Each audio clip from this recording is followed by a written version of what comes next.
March 3, 1943. Kasserine Pass, Tunisia. The desert wind howled across the jagged ridges of North Africa, carrying with it the acrid stench of fuel, dust, and cordite.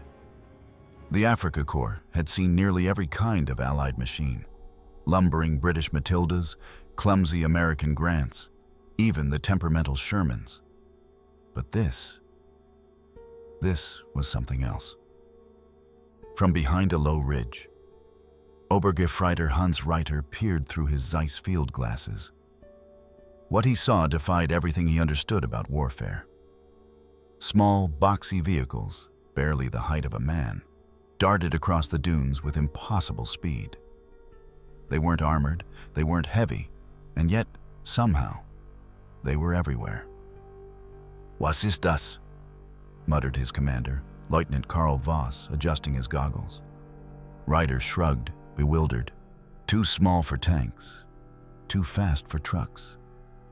The strange vehicles bounded over rocky ground that immobilized half-tracks and bogged down even the mighty Panzer IVs. They slipped through wadis, skirted minefields, and appeared behind German positions like phantoms. Each carried a pair of grinning Americans, dust-caked, goggles on, bandanas whipping in the wind. The German troops, accustomed to machines of brute strength, watched in disbelief as these nimble contraptions pulled wounded men to safety, hauled ammunition through ravines, and even dragged field guns into position where tanks dared not go. The Allies had unleashed a new kind of weapon, not built for destruction, but for movement. As dusk fell, the sound of engines echoed across the valley, not the heavy growl of a Panzer, but the high, eager hum of a Willys MB Jeep. One after another, they rolled in, lightweight, unarmored, unstoppable. In the swirling dust, the legend was born. April 12th, 1943, somewhere west of Gafsa, Tunisia. The convoy had been moving for hours, kicking up plumes of red sand that shimmered beneath the desert sun. Sergeant Jack Red Malloy gripped the wheel of his Willys MB, his left boot resting lazily on the dash as the little vehicle bounded over another dune. The Jeep wasn't comfortable, but that didn't matter. It moved. It endured. "Feels like she's got a mind of her own," Corporal Dean Harris shouted over the wind. "Can't believe this thing was built in Ohio." Malloy grinned, squinting into the horizon. Ohio, Pennsylvania, Kansas, you name it. They're cranking these babies out faster than the Krauts can shoot at them. And it was true. Across the Atlantic, America's factories, Ford, Willys Overland, and Bantam, were producing Jeeps by the thousands. The specifications had been simple: lightweight, all-terrain, four-wheel drive, and tough enough to take a beating. What rolled off those assembly lines was more than a vehicle. It was a symbol of American ingenuity distilled into steel and rubber. German intelligence reports referred to it dismissively as ein leichter Geländewagen, a light terrain car. But soon, they realized it was no laughing matter. At dawn the next day, Reiter and his squad watched as a column of Jeeps raced across an escarpment, zigzagging through a mine-strewn valley where half-tracks had been abandoned. The American vehicles moved like water, flowing through every crack and dip of the terrain. Behind them came infantry, fast, mobile, fearless. Reiter's radio crackled. "Achtung! Feindfahrzeuge im Südsektor, kleine Autos." Small cars. Voss smirked grimly. If that's what they call them, God help us when the big ones come. But the small cars didn't need armor to win battles. They carried radios, medics, machine guns, and commanders. They linked broken lines and kept supplies flowing through chaos. When the Panzers were bogged in sand or mud, the Jeeps simply drove around them, laughing at the rules of terrain. By May, after the collapse of the Axis in North Africa, The Americans had proven something that would haunt the German command for the rest of the war. Mobility could outfight might. And the Jeep had just begun its journey. June 7th, 1944.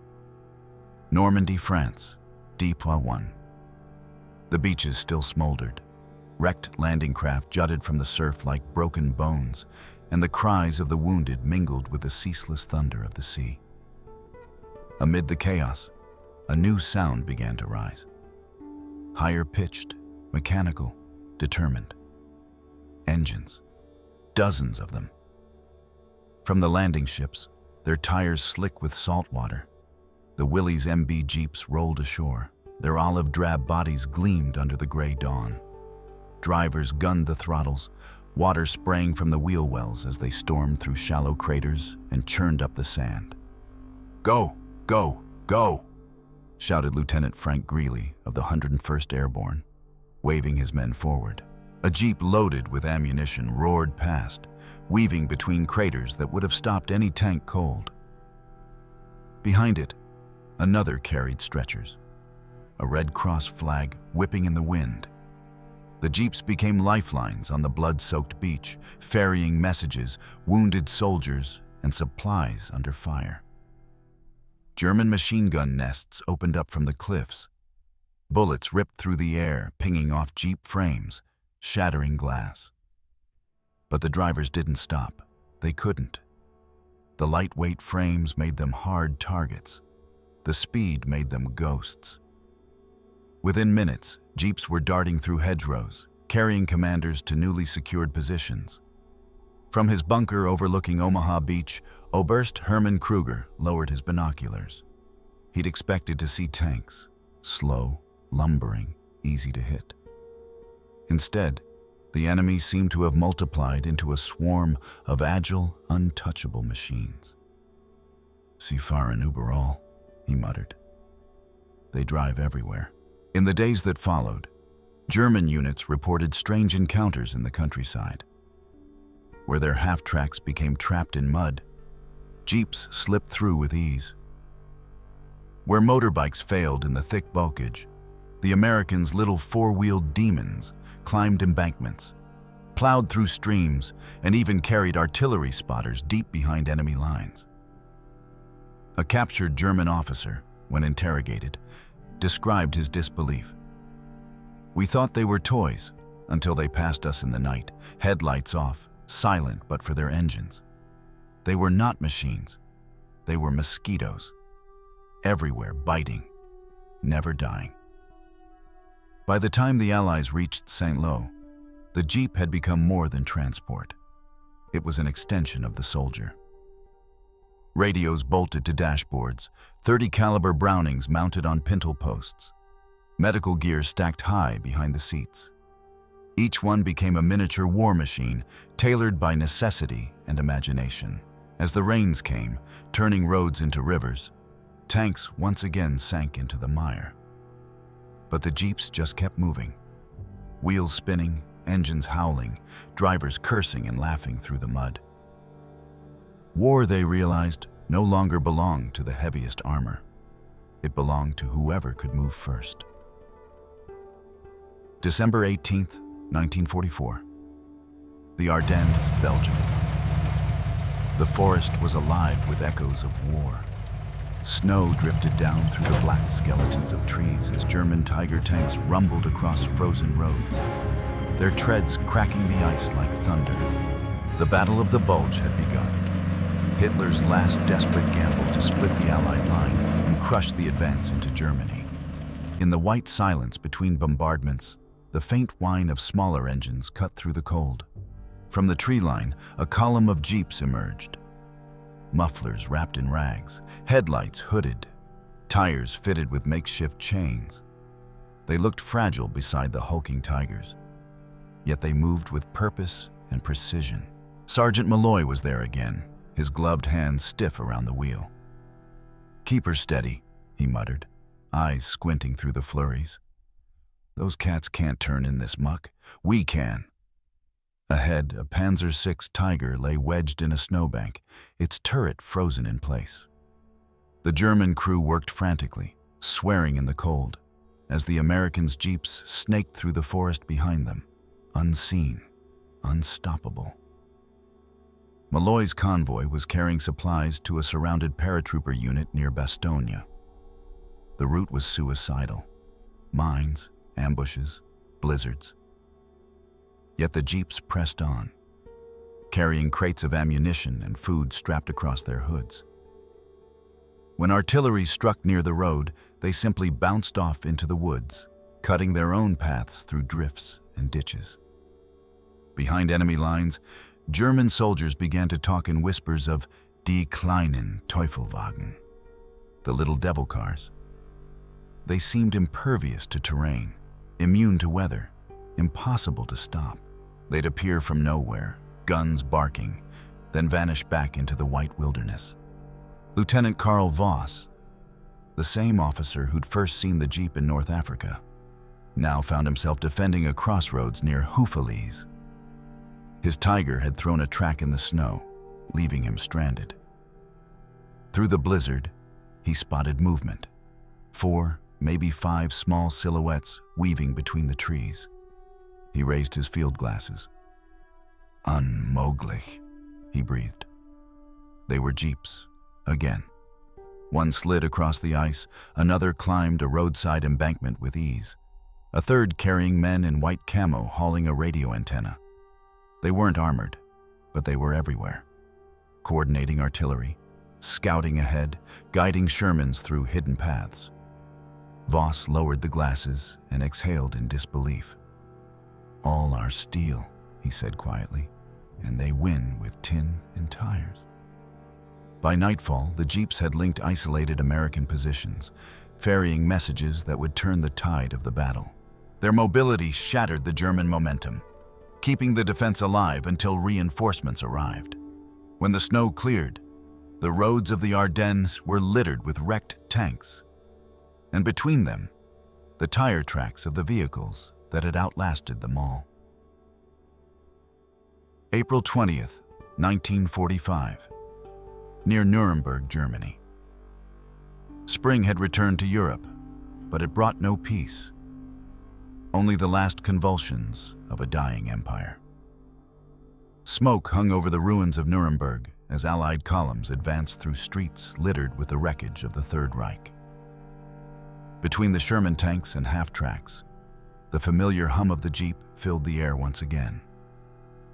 Sergeant Malloy's Willys bounced over cobblestones cracked by shell fire. The city stank of gunpowder and despair. Civilians emerged cautiously from cellars, their eyes hollow, as American soldiers tossed them rations from the backs of passing jeeps. "Hard to believe it's almost over," muttered Corporal Harris, slumped in the passenger seat. Malloy gave a tired grin. "Over? Not till this thing runs out of gas, kid." Their jeep was no longer the clean, sharp-edged machine that rolled off the assembly line. It was dented, oil-streaked. The windshield cracked in 3 places. A veteran in its own right. But it still ran. It always ran. The jeeps were now everywhere, ferrying generals through captured cities, towing artillery, hauling prisoners, even serving as makeshift ambulances. Eisenhower himself traveled in one, standing tall in the back as the Allies pushed through Germany. The little vehicle had become the chariot of victory, a 4-wheeled testament to the industrial might and creativity of a nation half a world away. To the Germans who watched them roll past, the contrast was staggering. Their mighty Panzers lay rusting in fields, their engines choked by mud and lack of fuel.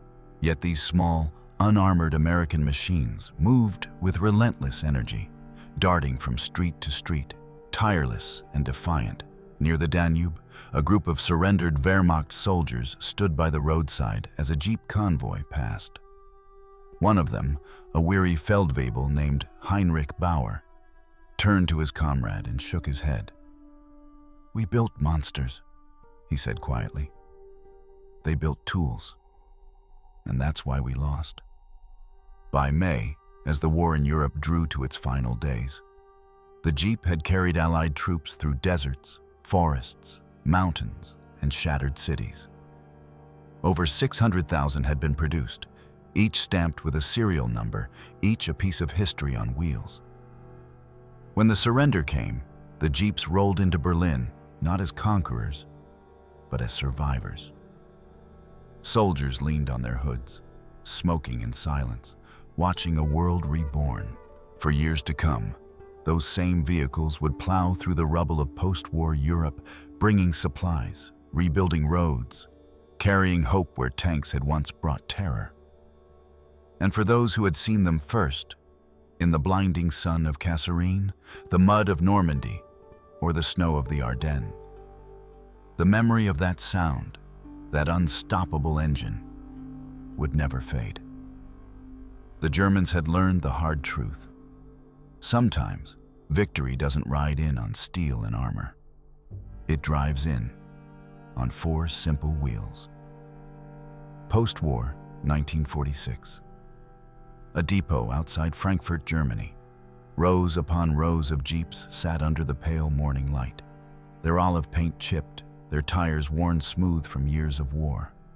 Mechanics tuned engines, soldiers leaned on fenders, and somewhere a radio played a slow swing tune, the sound of peace after years of thunder. Some of these Jeeps would be shipped home, others sold to civilians, and many left behind to rebuild what the war had broken. They became tractors, taxis, ambulances, and mail carriers.